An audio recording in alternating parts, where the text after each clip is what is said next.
Hello, నేను miss రావు. Jaganmohan Reddy bus యాత్ర చేస్తూ ఉన్నారు. ఆ బస్ యాత్ర చేస్తున్నటువంటి సమయంలోనే కంటైనర్లో డబ్బులు బయటపడ్డాయి అనేది చంద్రబాబు నాయుడు చేస్తున్నటువంటి ప్రధానమైనటువంటి ఆరోపణ. సీఎంఓ కార్యాలయానికి ఒక బస్సు వచ్చింది, అలాగే ఒక కంటైనర్ వచ్చింది. అవి రెండు ఎక్కడికి వెళ్ళాయి అనేది చంద్రబాబు నాయుడు ప్రశ్నిస్తున్నారు. కంటైనర్లో డబ్బులు తరలిస్తూ ఉన్నారు అనేటువంటి ఆరోపణ ప్రధానంగా చేస్తూ ఉన్నటువంటి క్రమంలో అసలు జగన్మోహన్ రెడ్డి యొక్క బస్సు ఎందుకు చెక్ చేయట్లేదు అనేటువంటి ఒక ప్రశ్న ఒకటి ఉత్పన్నమవుతుంది. మంగళగిరిలో లోకేష్ ప్రచారం చేస్తున్నటువంటి సందర్భంగా దాదాపుగా 3 సార్లు చెక్ చేసినటువంటి పోలీసులు జగన్మోహన్ రెడ్డి ముఖ్యమంత్రి హోదాలో ఆయన 21 రోజుల పాటు బస్సు యాత్ర చేస్తూ ఉన్నారు. ఆ బస్సులో అసలు ఏమి వెళ్తున్నాయి, ఏం తీసుకెళ్తున్నారు, అలాగే ఆయన బస్సుతో పాటు కాన్వాయ్లో ఉండేటువంటి వాహనాల్లో ఏం తీసుకెళ్తున్నారు అనేది ఇప్పటి వరకు ఎందుకు చెక్ చేయలేదు అనేటువంటి ఒక ప్రశ్న ఇప్పుడు విపక్షాల నుంచి వస్తుంది. అసలు ఆయన బస్సు యాత్ర ఏ విధంగా జరుగుతుంది, అసలు ఆ బస్సు యొక్క కథాకామేష్ ఏంటి అనేది ఒకసారి మనం విశ్లేషణ చేసుకునేటువంటి ప్రయత్నం చేద్దాం. సో జగన్ బస్సులో డబ్బు తరలిస్తున్నారనేది ప్రతిపక్షాల నుంచి తరచూ ఇటీవల కాలంలో వినిపిస్తున్నటువంటి ఆరోపణ. ఈ ఆరోపణ కూడా ఇటీవల కాలంలో విశాఖలో డ్రగ్స్ బయటపడిన తర్వాత బలంగా వినిపిస్తుంది. గతంలో కూడా ఇలాంటి ఆరోపణలు ఉన్నప్పటికీ ఇప్పుడు విశాఖలో ఆ డ్రగ్స్ రూపంలో వచ్చినటువంటి డబ్బు కంటైనర్లో తరలిస్తున్నారనేది చంద్రబాబు నాయుడు అలాగే విపక్షాల నేతలు చేస్తున్నటువంటి ఆరోపణ. ఇప్పుడు ఆ బస్సులో డబ్బు తరలిస్తున్నారు అనేటువంటి ఒక బలమైనటువంటి ఆరోపణ జగన్మోహన్ రెడ్డి మీద చేస్తూ ఉన్నారు విపక్షాలకు సంబంధించినటువంటి నేతలు. జగన్ బస్సులో అసలు ఏముంది అనేది కూడా ఇప్పుడు ఒక చర్చ అయితే ఆంధ్రప్రదేశ్లో జరుగుతుంది. జగన్ బస్సును తనిఖీ ఇప్పటి వరకు కూడా ఆంధ్రప్రదేశ్ పోలీసులు చేయలేదు. తనిఖీ చేయాలని చెప్పి విపక్షాల నుంచి డిమాండ్ వస్తున్నప్పటికి కూడా ఇప్పటి వరకు చెక్ చేయలేదు. అంటే ముఖ్యమంత్రి హోదాలో ఉన్నటువంటి జగన్మోహన్ రెడ్డి ప్రచారం చేస్తున్నటువంటి క్రమంలో వాహనాలని తనిఖీ చేయకూడదా, అలాంటి నిబంధన ఏమన్నా ఉందా, లేదంటే పోలీసులే జగన్మోహన్ రెడ్డికి భయపడి తనిఖీలు చేయట్లేదా అనేటువంటి ఒక ప్రశ్న కూడా ఇప్పుడు ఉత్పన్నమవుతుంది. అంటే గతంలో సీఎం హోదాలో ఉన్నటువంటి వాళ్ళ బస్సులు తనిఖీ చేయలేదా అని అంటే తనిఖీ చేసినటువంటి సందర్భాలు ఉన్నాయి. కానీ జగన్మోహన్ రెడ్డి బస్సును మాత్రం తనిఖీ చేయడానికి సాహసించలేకపోతున్నారు ఆంధ్రప్రదేశ్ పోలీసులు. ఎన్నికల కమిషన్, ఎన్నికల షెడ్యూల్ వచ్చింది, ఎన్నికల కోడ్ వచ్చింది, ఎన్నికల కమిషన్ ఆధ్వర్యంలో యంత్రాంగం పనిచేస్తున్నప్పటికీ కూడా జగన్మోహన్ రెడ్డి వాహనాన్ని తనిఖీ చేయడానికి ముందుకు రానటువంటి పరిస్థితి. అందుకే ఆరోపణలు రోజు రోజుకి కూడా పెరుగుతూ ఉన్నాయి. తెలంగాణ అసెంబ్లీ ఎన్నికల సమయంలో కేసీఆర్ బస్ని తనిఖీ చేశారు, చెక్ చేశారు కూడా. ఇటీవల కాలంలో 2023 అసెంబ్లీ ఎన్నికల సందర్భంగా ముఖ్యమంత్రి హోదాలో కేసీఆర్ పర్యటిస్తున్నటువంటి సందర్భంలో బస్సును చెక్ చేశారు.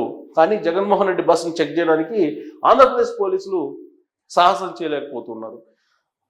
సీఎం కేసీఆర్ కాన్వాయ్ను చెక్ చేసినటువంటి కేంద్ర బలగాలు డిప్లాయ్ అయ్యాయి. ఆంధ్రప్రదేశ్లో కూడా కేంద్ర బలగాలు వచ్చాయి. అక్కడ కేంద్ర బలగాలు మార్చిపాస్ట్ కూడా చేస్తూ ఉన్నాయి. సిఆర్పిఎఫ్ బలగాలు కూడా వచ్చాయి, చెక్ చేస్తూ ఉన్నాయి. కానీ జగన్మోహన్ రెడ్డి యొక్క వాహనాలని కేంద్ర బలగాలు కూడా చెక్ చేయకుండా వదిలేస్తున్నాయి అనేటువంటి ఒక ఆరోపణ అయితే ఉంది. ఇక కర్ణాటక ఎన్నికల సమయంలో అప్పటి సీఎం బొంబాయి వాహనం కూడా తనిఖీ చేశారు. అప్పుడు బొంబాయి ఆల్రెడీ సీఎంగా ఉన్నారు. అది కూడా బీజేపీకి సంబంధించినటువంటి బొంబాయి వాహనంలో ఇప్పుడు ఆ సమయంలో కర్ణాటక ఎన్నికల సమయంలో ఆయన వెళ్తున్నారు వాహనంలో. ఆ వాహనాలను కూడా అప్పట్లో కర్ణాటక పోలీసులు చెక్ చేశారు. కర్ణాటక సంబంధించినటువంటి పోలీసులు సీఎం బసవరాజు బొంబాయి కారును తనిఖీ చేసిన ఫ్లయింగ్ స్క్వాడ్ని ఏర్పాటు చేస్తారు. అంటే లోకల్ పోలీసులతో ఒక ఫ్లయింగ్ స్క్వాడ్ని ఏర్పాటు చేస్తారు. అలాంటి ఫ్లయింగ్ స్క్వాడ్ బీజేపీ పాలిత రాష్ట్రంలో, కేంద్రంలో కూడా బీజేపీ ఉంది. అలాంటి రాష్ట్రంలో కర్ణాటకలో ఫ్లయింగ్ స్క్వాడ్ ఆ రోజున కర్ణాటక సీఎం హోదాలో ప్రచారానికి వెళ్తున్నట్టు సమయంలో కర్ణాటక అసెంబ్లీ ఎన్నికల సందర్భంగా అక్కడ బసవరాజు బొంబాయి కారును కూడా తనిఖీ చేశారు ఫ్లయింగ్ స్క్వాడ్. ఆ తర్వాత ఏమి లేదని వదిలిపెట్టారు. అలాగే తెలంగాణ అసెంబ్లీ ఎన్నికల సందర్భంగా కేసీఆర్ ముఖ్యమంత్రి హోదాలో అప్పట్లో ఆయన బస్సును కూడా తనిఖీ చేశారు, ఏమి లేదని చెప్పి వదిలిపెట్టారు. ఏపీలో మాత్రం జగన్ బస్సుని కనీసం తనిఖీ చేయాలనేటువంటి ఆలోచన ఆంధ్రప్రదేశ్ పోలీసులకు రావట్లేదు. ఎన్ని ఆరోపణలు వస్తున్నప్పటికీ కూడా అటువైపు కన్నెత్తి కూడా చూడట్లేదు. ఆ మేరకు ఎన్నికల అధికారులు కూడా కంప్లైంట్ చేశారు ఎన్నికల అధికారులకి. సో ఎన్నికల అధికారులు కూడా అటువైపు చూడలేదు జగన్మోహన్ రెడ్డి బస్సు వైపు. జగన్ ఎన్నికల ప్రచారం కోసం దాదాపుగా 10 కోట్లతోటి ఒక బస్సు, దానికి మళ్ళా సెక్యూరిటీ అంటే బుల్లెట్ ప్రూఫ్ కోసం మళ్ళీ అదనంగా ఖర్చు చేశారు. బుల్లెట్ ప్రూఫ్తో పాటు సౌకర్యవంతమైనటువంటి అత్యంత ఖరీదైనటువంటి సౌకర్యాలను కలిగించారు ఆ బస్సులో. ఆల్రెడీ బస్సుకు సంబంధించినటువంటి ఇంటీరియర్స్ ఏ విధంగా ఉన్నాయనేది కూడా నేను ఆల్రెడీ జగన్మోహన్ రెడ్డి బస్ యాత్ర ప్రారంభించడానికి ముందే మీకు చూపించడం జరిగింది, మీ ముందు ఉంచడం జరిగింది.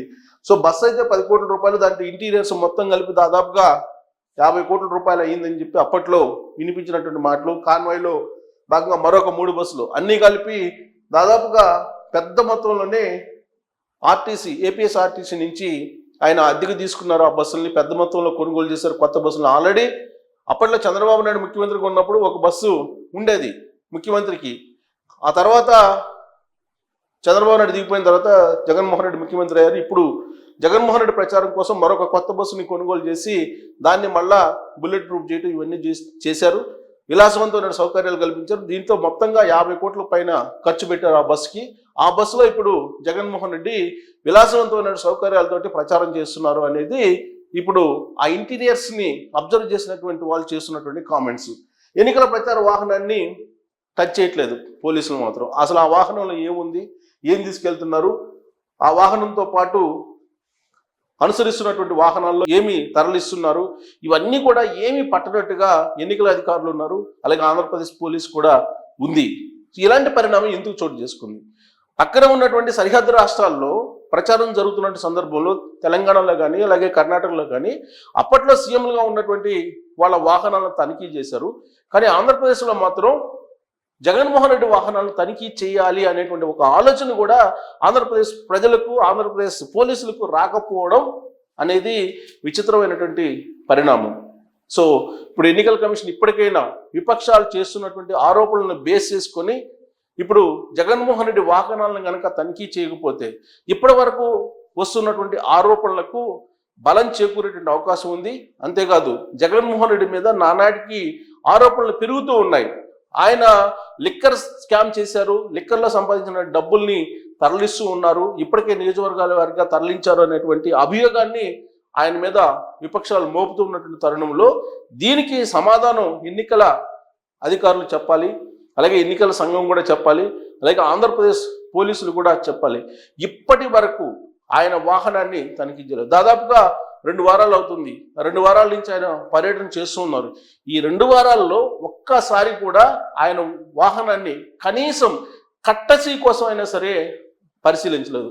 అదే లోకేష్ వాహనాన్ని అయితే 3 సార్లు ఆయన వాహనాలను కానీ ఆయన కాన్వాయ్ని కానీ తనిఖీ చేసి మంగళగిరిలో హడావిడి చేశారు పోలీసులు. దాని మీద లోకేష్ కూడా సీరియస్ అయ్యారు. మీరు ఎందుకు తనిఖీ చేస్తూ ఉన్నారని రాసికి లోకేష్ వాహనాలను తనిఖీ చేసి ఏమీ లేవని చెప్పి పోలీసులు నిర్ధారించుకున్నారు. అలాంటి పరిస్థితి జగన్మోహన్ రెడ్డికి ఎందుకు రావట్లేదు, జగన్మోహన్ రెడ్డి వాహనాలను ఎందుకు తనిఖీ చేయట్లేదు అనేటువంటి ప్రశ్న ఇప్పుడు విపక్షాల నుంచి వస్తుంది. కనీసం ఇప్పటికైనా సరే జగన్మోహన్ రెడ్డి వాహనాలని తనిఖీ చేసి పంపించాల్సినటువంటి అవసరం ఉంది. లేదంటే విపక్షాలు చేస్తున్నటువంటి ఆరోపణలు నిజమని ప్రజలు నమ్మేటువంటి ప్రమాదం కూడా లేకపోలేదు.